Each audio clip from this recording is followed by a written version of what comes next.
오늘은 욥기 세 번째 시간입니다.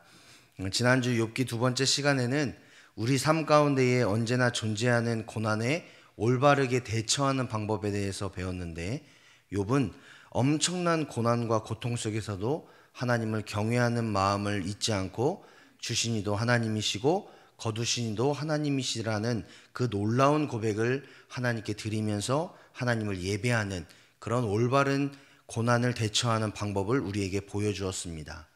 욥은 자신에게 주어진 모든 것의 주인은 하나님이심을 고백했고, 또 하나님은 그런 욥을 보시면서 욥이 참 복되다, 참 경건하게 하나님을 경외하는 자라고 극찬하시면서 이 욥을 주목하셨다라는 것을 우리가 지난 시간을 통해서 볼 수 있었습니다. 그런데 이런 놀라운 신앙 고백을 했던 이 욥이 오늘은 조금 다른 모습을 보여줍니다. 욥의 이런 변화의 시작은 욥의 세 친구가 욥을 찾음으로 인해서 시작되고 있는데, 2장 11절부터 13절까지의 말씀을 보면 욥에게 엄청난 고난이 찾아왔다라는 이 소식을 듣고 욥의 세 친구들이 각처에서 욥을 만나기 위해서 찾아왔다라는 것을 보게 됩니다. 욥의 첫 번째 친구는 대만 사람 엘리바스입니다. 창세기 36장을 보면 에서 곧 에돔의 족보가 나오는데, 그 중에서 4절의 말씀을 보니까 아단은 엘리바스를 에서에게서 낳았고 바스맛은 르우엣을 낳았고 라고 기록하고 있습니다. 또 예레미야 49장 7절을 보면 에돔에 대한 말씀이라 만군의 여호와께서 이와 같이 말씀하시되 대만에 다시는 지혜가 없게 되었느냐, 명철한 자에게 책략이 끊어졌느냐, 그들의 지혜가 없어졌느냐 라고 기록하고 있습니다.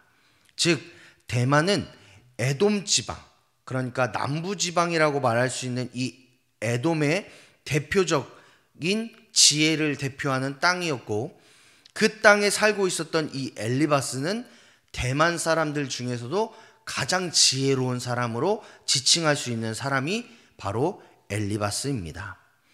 욥의 두 번째 친구는 수아 사람 빌닷이라고 이야기하는데, 창세기 25장을 보면 아브라함의 후처에게서 얻은 후손들을 소개하고 있는데, 특별히 2절의 말씀을 보면 그가 시므란과 욕산과 무단과 미디안과 이스박과 수아를 낳고 라고 기록되어져 있습니다. 그리고 6절에 보니까 자기 서자들에게도 재산을 주어 자기 생전에 그들로 하여금 자기 아들 이삭을 떠나 동방 곧 동쪽 땅으로 가게 하였더라 라고 기록하고 있습니다. 이를 통해서 우리가 볼 수 있는 것은 수아 사람 빌닷은 아브라함의 후손이고, 더불어서 동쪽의 지혜의 땅으로 지칭되어지는 그곳에서 가장 지혜로운 사람이 수아 사람 빌닷이라는 사람이라는 것이죠.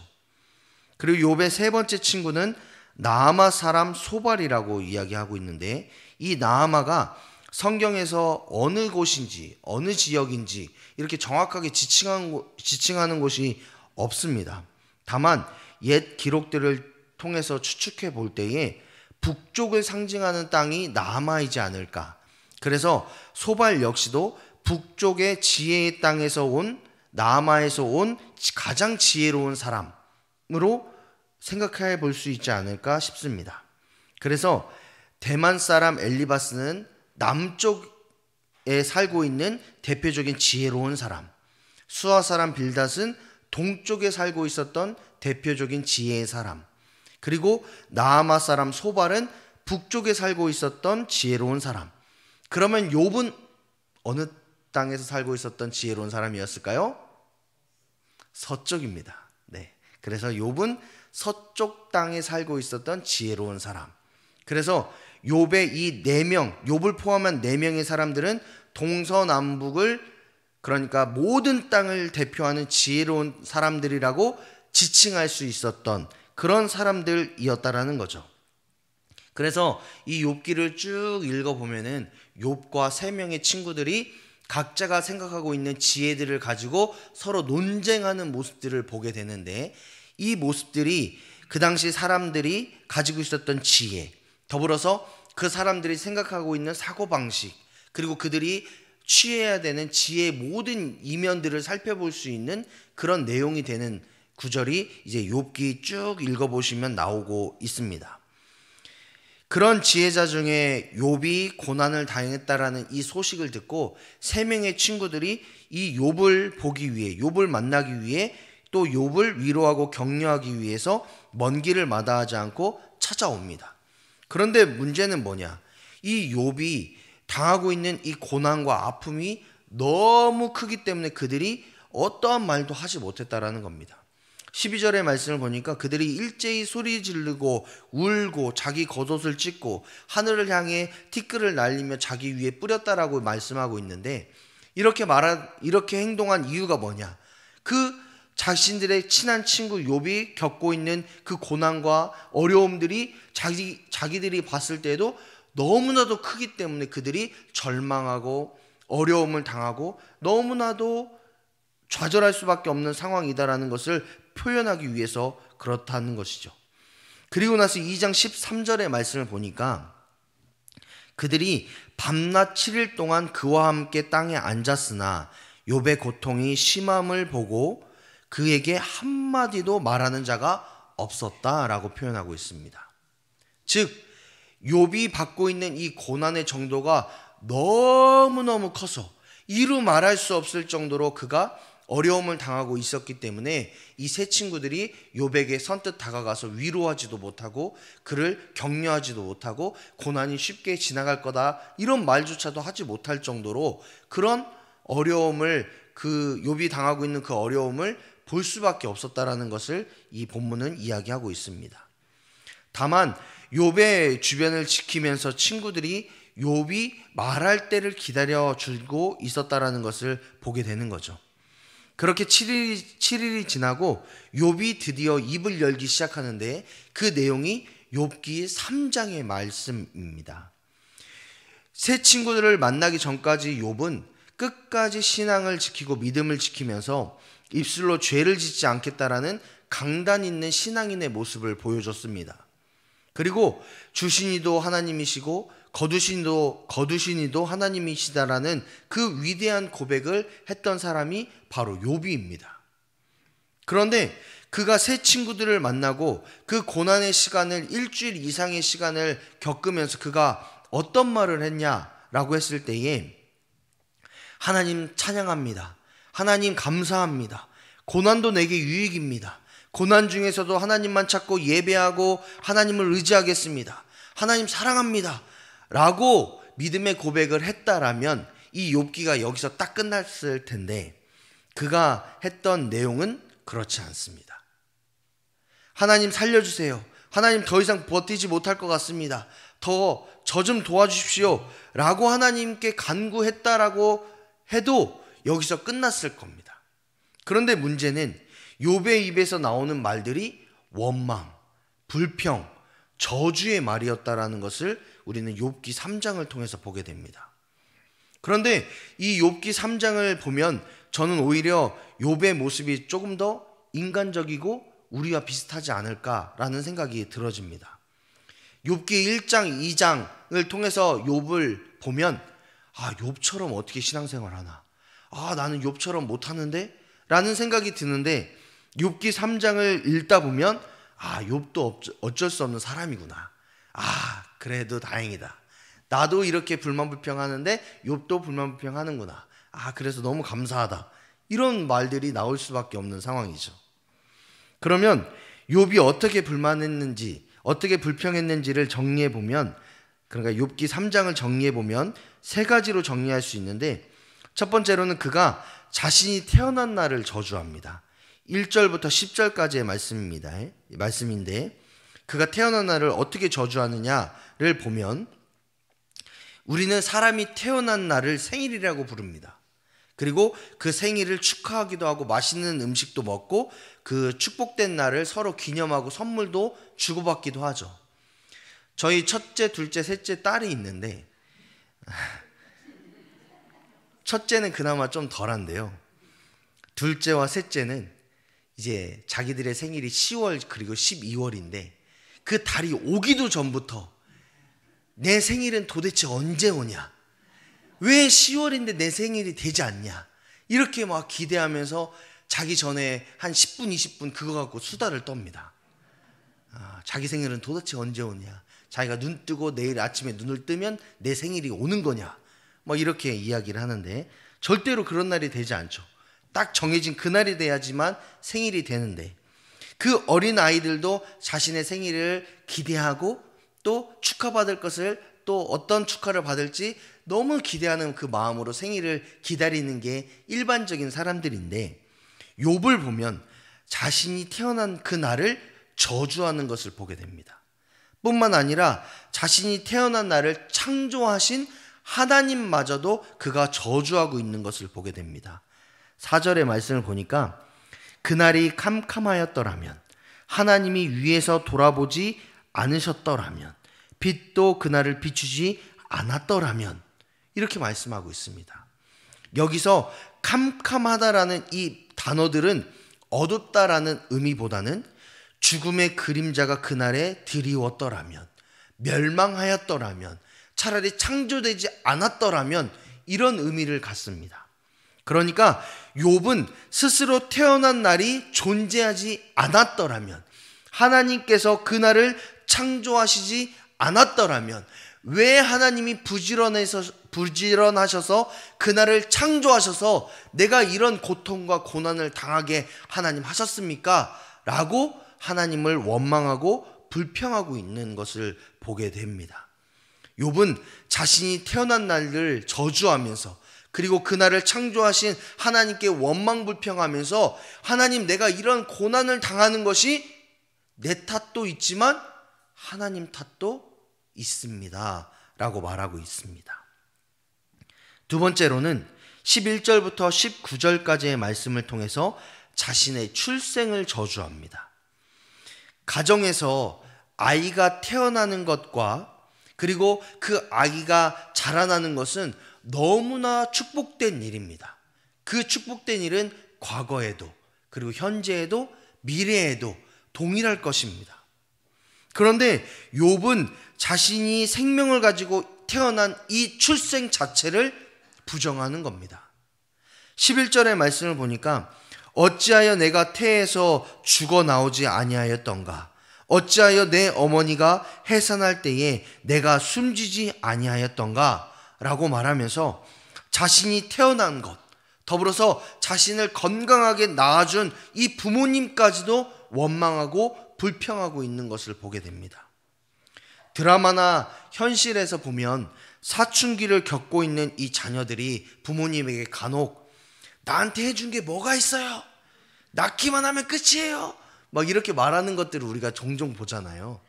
그것과 마찬가지로 욥이 자신을 낳아주신 부모님과 또 내가 그날 건강하게 태어난 그 모든 것을 저주하면서 이렇게 원망하고 불평하고 있는 겁니다. 이런 모습들을 보면서 욥이 얼마나 많은 고난과 고통 가운데 있는지를 짐작해 볼 수 있지만, 또 자기가 겪고 있는 이 고난으로 인해서 그가 원망의 대상을 부모님에게까지 올라가고 있다는 것을 통해서 그가 엄청난 고난을 당하고 있다는 것을 감히 예측해 볼 수 있습니다. 세 번째는 죽음을 바라나 죽지 못하는 것을 탄식하고 있음을 20절부터 26절을 통해서 볼 수 있습니다. 이 부분을 보면 욥이 얼마나 고통스러웠는지를 또 이해할 수 있는데, 우리도 가끔 세상을 살다 보면, 우리의 삶을 살다 보면 이루 말할 수 없는 육체적인 고통이나 정신적인 충격으로 인해서 세상을 살아갈 희망조차 발견하지 못하고 스스로 죽는 게 낫겠다라는 생각을 하는 사람들을 종종 만나고는 합니다. 실제로 우리나라는 OECD 국가에서 인정한 자살률 1위의 나라가 우리나라입니다.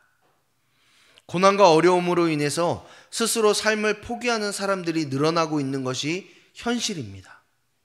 그 현실을 살아가고 있는 중에 자살을 선택하고 스스로 죽음에 이르게 하는 것이 잘못된 것이죠. 그러나 우리가 왜 그들이 극단적인 죽음을 맞이할 수밖에 없었는지, 그 선택을 할 수밖에 없었는지는 반드시 돌아보고 개선해야 됩니다. 욥은 자신을 고통스럽게 하는 이 고난 앞에서 차라리 스스로 죽었으면 좋겠다. 아니, 차라리 죽고 싶을 만큼 내가 이 고난이 너무 힘들고 어렵다. 그런 고난을 당하고 있는 자신을 저주하고 있는 것을 보게 됩니다. 그가 믿음이 없었기 때문이 아닙니다. 그가 하나님을 믿지 않았기 때문에 그렇지 않습니다. 욥이 겪고 있는 이 고난의 크기가 엄청났기 때문에, 이루 말할 수 없었기 때문에 도저히 참고 견딜 수 없을 정도의 고난과 압박이 그의 생각과 그의 모든 것을 잠식하고 있었기 때문에 그는 스스로 저주하고 탄식하고 있음을 보게 됩니다. 저는 아직 이 욥이 당한 이 고난만큼 힘들고 어려운 것들을 경험해 보지 못했기 때문에 이 욥이 어떤 마음과 생각을 가지고 있는지는 아직은 잘 모르겠습니다. 하지만 이 설교를 준비하면서 몇 년 전에 하나님 나라에 가신 어떤 목사님의 말이 떠올랐습니다. 이 목사님의 상황을 좀 설명해 보자면, 이 목사님은 림프종 혈액암이라는 희귀암을 판정받았던 40대 목사님이었습니다. 사랑하는 아내가 있었고 3명의 자녀가 있었는데, 이 3명의 자녀 중에 첫째는 다운 증후군이었고 둘째는 대사증후군이었습니다. 이 목사님은 자녀들의 병을 알았을 때에도 하늘이 무너지는 것 같은 기분을 느꼈고, 또 자신의 병을 알았을 때에는 도대체 왜라는 질문을 하나님에게 가장 많이 했다라고 이야기했습니다. 왜 나만? 왜 이렇게 나만 힘듭니까? 왜 나에게만 이런 어려움들이 찾아옵니까? 이런 질문들을 스스로 많이 했다라고 합니다. 그리고 하나님의 부르심을 받기 얼마 전에는 이런 말들을 하셨습니다. 처음에는 다 포기하고 자살하고 싶었습니다. 너무 아프고 너무 괴롭고 너무 원망이 되었습니다. 왜 나만? 왜 이렇게 나만 힘듭니까? 이런 질문을 하나님에게 했지만 하나님은 침묵하셨고 나는 절망했고 우리 가정은 무너졌습니다. 하지만 이런 시간이 지나고 고난의 상황은 달라지지 않고 사라지지 않았지만 내 주변에 소중한 것들이 보이기 시작했고, 그로 인해 감사하게 되었고, 죽고 싶고 포기하고 싶고 힘들고 낙담하고 절망할 수밖에 없는 내 삶이지만 그럼에도 불구하고 감사의 이유를 찾게 되었고, 찬양할 수 있게 되었고, 하나님께서 나에게 주신 삶임을 인정하며 그 하나님을 의지할 수 있게 되었습니다. 이런 고백을 했습니다. 그리고 그런 고백을 하고 다음 날부터 의식을 잃게 되고 산소 호흡기로 생명을 연장하다가 3일이 지나서 하나님의 부르심을 받고 돌아가셨습니다. 이와 같이 사람은 누구나 고난 앞에 서면 이 고난이 나에게 왜 찾아왔는지를 생각합니다. 그리고 그 고난의 정도에 따라 죽음까지도 생각하는 것이 우리들의 모습이기도 합니다. 왜냐하면 우리 모두는 연약한 존재이고 우리를 찾아온 고난은 너무나도 크고 강력하기 때문에 그렇습니다. 하나님을 경외하고 악에서 떠난 위대한 신앙인이라고 하나님의 평가를 받았던 욥도 자신에게 닥친 고난으로 인해서, 어려움으로 인해서 죽음을 생각하고 자신의 삶을 저주하고 원망했던 모습들을 보면서 우리는 고난 앞에서 한없이 연약하고 초라한 존재라는 것을 다시 한번 깨닫게 됩니다. 오늘 본문은 대체로 암울합니다. 왜 이런 본문을 굳이 언급해야 되냐라고 이야기하시는 분도 있으실 수 있지만, 우리의 모든 삶이 늘 행복하고 찬양만 넘치고 기쁨만 넘치면 참 좋겠지만, 그럴 때보다 고난이 찾아오고 어려움이 찾아오고 힘듦이 찾아오는 때가 더 많기 때문에 이 본문을 가지고 설교할 수밖에 없습니다. 그러면 욥도, 위대한 신앙인이라고 말하는 이 욥도 이래도 되나 싶을 정도로 적나라하게 하나님을 저주하고 원망하고 자신을 부정하는 삶을 살았는데, 그런 원망을 자신의 입술을 통해서 말했는데, 그러면 우리는 어떻게 해야 될까? 우리는 어떤 모습으로 살아야 될지를 이 본문을 통해서 묵상해 볼 수 있습니다. 첫 번째로는 공감하는 공동체에서 변화가 일어난다라는 것을 우리가 깨닫게 됩니다. 우리가 슬픔을 겪은 사람들이나 혹은 장례식장에서 유가족들을 만나면 다른 어떤 큰 일을 대신해 주지 않았음에도 불구하고 옆에 있어준 것만으로도 큰 위로가 되고 힘이 되었다라는 말들을 종종 듣습니다. 제가 겪어보지 않았을 때는 그런 말씀들을 교육자들이나 혹은 믿음의 사람들에게 하셨을 때에 왜 그러실까? 내가 무슨 일을 했다고? 이런 생각들을 했는데 제가 장례식을 겪어보고 그런 일들을 겪어보니까 그 마음을 알겠더라고요. 어떤 큰 일을 대신해서 해줘서 감사하고 힘이 되고 위로가 된 것이 아니라 그냥 옆에 있어준 것만으로도, 같이 울어준 것만으로도 저에게 큰 위로가 되고 격려가 되었다라는 것을 제가 경험을 통해서 알게 되더라고요. 이처럼 사람은 어렵고 힘들 때에 내 편이 있다라는 그 사실 하나만으로도 위로를 받기도 하고 든든함을 경험하기도 합니다. 아마 욥도 고난 가운데에 자기가 힘들고 지치고 원망하고 절망하고 자신을 저주하고 있는 그런 상황 가운데에서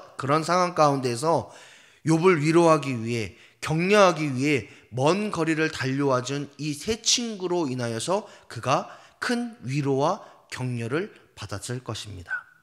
뿐만 아니라 7일 밤낮을 욥과 함께 지내면서 욥이 겪고 있는 고난을 함께 보고 함께 느끼고 그와 함께 해줌으로 인해서 그의 마음과 생각을 공감해주고 그로 인해서 욥이 변화가 일어나는 것을 보게 됩니다.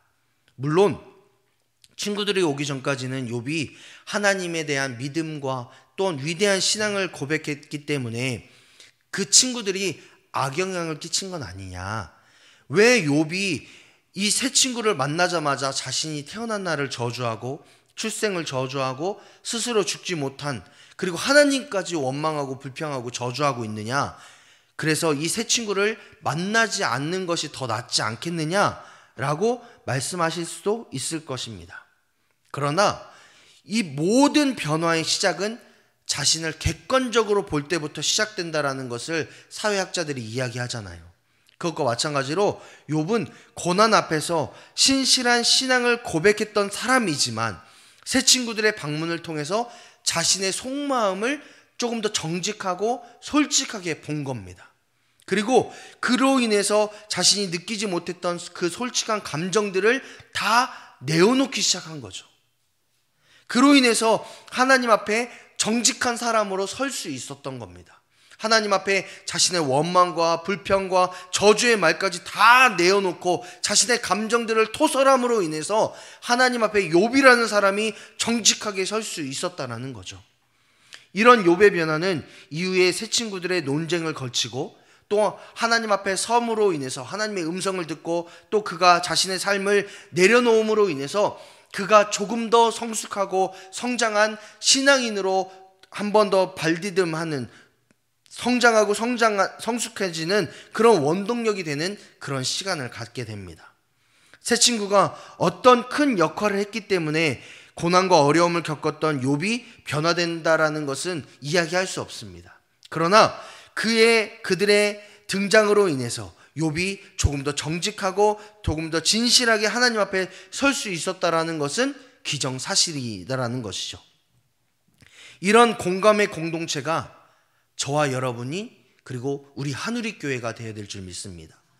2023년도를 마무리하고 2024년도를 준비하고 있는 이 12월에 우리 한우리교회가 어떤 교회가 되고 어떤 모습으로 이 땅에 서야 될지를 점검하고 계획해야 되는 시기를 갖습니다.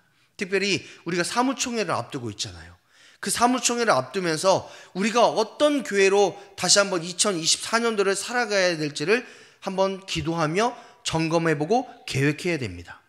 간절히 원하는 것은 세상에서 상처받고 고난으로 인해서 어려움 당하고 있는 이 사람들이 우리 교회에만 찾아오면 회복과 치유가 일어났으면 좋겠습니다. 세상을 살아갈 힘과 능력을 잃어버리고 그래서 어려움 가운데 있는 사람들이 우리 공동체만 찾아오면 다시 한번 일어날 힘과 능력을 회복하고 더 나아가서 예수 그리스도의 십자가 복음을 경험하고 또 예수님으로 인해서 그들이 만족감을 누리고 구원의 소망을 누리고 하나님 나라를 확신할 수 있게끔 만들어주는 그 믿음의 공동체가 우리 한우리 교회가 되어야 될 줄 믿습니다. 우리 교회는 예수님의 사랑으로 사람들을 안아주고 예수님의 성품으로 그들을 이해하고 배려하고 그들을 위해서 기도하는 그 믿음의 공동체로 이 땅 가운데 하나님께서 세우신 믿음의 공동체임을 여러분 믿으시기 바랍니다. 욥이 고난 앞에서 정직하게 설 수 있도록 하나님을 인정하는 더 큰 신앙인이 될 수 있었던 계기를 만들어 준 이 세 친구들과 같이 우리 교회 역시 세상에서 상처받고 고통으로 신음하고 있는 사람들에게 예수님을 전하고 또 그들에게 희망을 주고 더 나아가서 복음으로 다시 한번 도약할 수 있는 믿음의 사람으로 만들어줄 수 있는 것이 우리 교회가 되어야 될 줄 믿습니다. 그리고 저와 여러분이 되어야 될 줄 믿습니다. 그 일을 위해서 날마다 애쓰고 헌신하고 기도하셨으면 좋겠습니다. 여러분, 우리도 고난 가운데 살아가는 거, 세상 가운데 살아가는 거 너무나도 힘들잖아요. 그런데 우리에게는 희망이 있습니다. 어떤 희망이 있어요?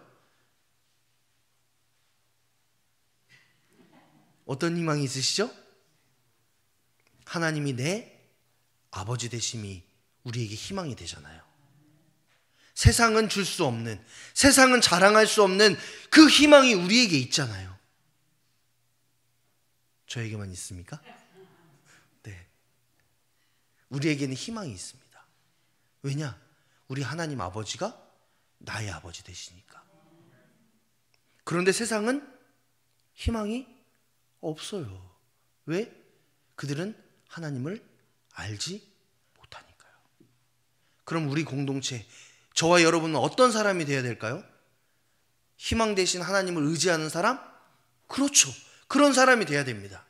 그런데 더 나아가서 그 희망을 전하는 사람이 되어야 됩니다. 그리고 그 희망을 가지고 세상 사람들을 안아주고 포용해주는 사람들이 되어야 됩니다. 그게 바로 저와 여러분을 하나님의 사람으로 부르신 하나님의 목적과 이유입니다. 그 목적과 이유를 이루시는 분이 저와 여러분이 되었으면 좋겠습니다. 다른 사람이 하겠지, 저 목사가 하겠지, 저 장로님이 하겠지, 권사가 하겠지, 집사님이 하겠지, 이게 우리의 기도 제목이 아니라, 이것이 우리의 마음이 아니라, 주님, 내가 하겠습니다. 내가 그들을 위해서 하나님의 복음을 들고 하나님 나라의 소망을 들고 그들에게 찾아가겠습니다. 그들을 위로하겠습니다. 그들을 격려하겠습니다. 그들에게 나의 소망이 되신 하나님을 전하겠습니다. 그 믿음의 고백의 주인공이 저와 여러분이 되어야 되지 않겠습니까? 다른 사람이 하는 것도 중요하겠지만 내가 하는 것이 중요합니다. 2024년도에는 그런 삶의 실천, 그런 삶의 헌신들이 나타나시기를 소망합니다. 두 번째로 깨닫는 것은 원망, 불평도 하나님께 하는 것이 지혜로운 삶임을 깨닫게 됩니다. 믿음의 사람이었지만 욥은 겪고 있는 고난 때문에 하나님과 부모님 그리고 자신을 원망하고 저주했습니다. 그런데 이 본문을 자세히 살펴보면 욥이 원망과 불평을 한 것은 철저하게 하나님 품 안에서 하나님께만 하고 있다라는 것을 볼 수 있습니다. 욥은 고난을 주신 분도 하나님이시지만 그 고난을 거두어 가실 분, 그 고난을 역전시키실 분도 하나님이시다라는 것을 그는 믿었고 소망했고 하나님께서 이루실 줄을 바라보고 나아갔다라는 겁니다. 이를 통해 우리의 삶에 그대로 적용해 보면 우리의 삶 역시도 고난과 어려움이 찾아올 때가 많이 있지만, 그리고 신앙을 버릴 수밖에 없는 상황, 하나님을 멀리 떠나는 것이 지혜롭다고 말하는 이 세상 가운데 살아가고 있지만 그 고난을 바꾸실 분, 그 고난을 역전시키실 분은 오직 여호와 하나님이라는 그 믿음과 확신을 가지고 고난이 우리를 찾아오고 어려움이 우리를 낙담하게 만들지라도 하나님 앞으로 나아가고 하나님 앞에 그 모든 것을 토설해야 된다는 것을 이 본문을 통해서 깨닫게 됩니다. 하나님은, 우리가 믿고 우리가 사랑하는 하나님은 우리가 늘 찬양하고 감사하는 것을 원하십니다. 그러나 그러나 우리가 감사와 찬양을 하고 원망과 불평은 스스로 해결하고 와라 라고 말씀하시는 분은 절대로 아니십니다. 오히려 하나님은 우리의 찬양과 감사와 우리의 기쁨을 정말 기뻐하시지만, 그러나 우리가 원망하고 불평하고 힘들고 낙담하고 좌절하고 실망할 수밖에 없는 그 상황 가운데서도, 눈물밖에 흘릴 수밖에 없는 그런 상황 가운데서도 하나님은 하나님을 찾기를 원하시고 하나님께 나오기를 원하시고 하나님을 붙잡기를 원하시는 분이십니다. 왜냐? 그 하나님은 우리의 아버지 되시기 때문에 그렇습니다. 출애굽기 3장의 말씀을 보면 이스라엘 백성들이 애굽에서 종살이하면서 이루 말할 수 없는 고통 가운데 있습니다. 하나님께서 어떻게 하셨는지, 하나님께서 살아는 계시는지, 하나님께서 우리의 삶 가운데 역사하시는지 그런 의문을 가지고 고통 가운데 이스라엘 백성들이 살아가고 있어요. 그런데 그런 상황 가운데 하나님이 어떻게 하셨느냐? 출애굽기 3장을 집에 가셔서 쭉 보세요. 쭉 보시면 어떻게 하시느냐? 하나님은 이스라엘 백성들의 삶 한복판에서 그들과 함께 하시면서 그들의 아픔과 슬픔을 공감하실 뿐만 아니라 그들의 눈물을 닦으시고 그들의 위로하시고 그들의 기도의 제목을 들으심으로 인해서 출애굽을 계획하시고 실현하시는 분이 우리가 믿는 하나님이십니다. 그 말은 뭐냐?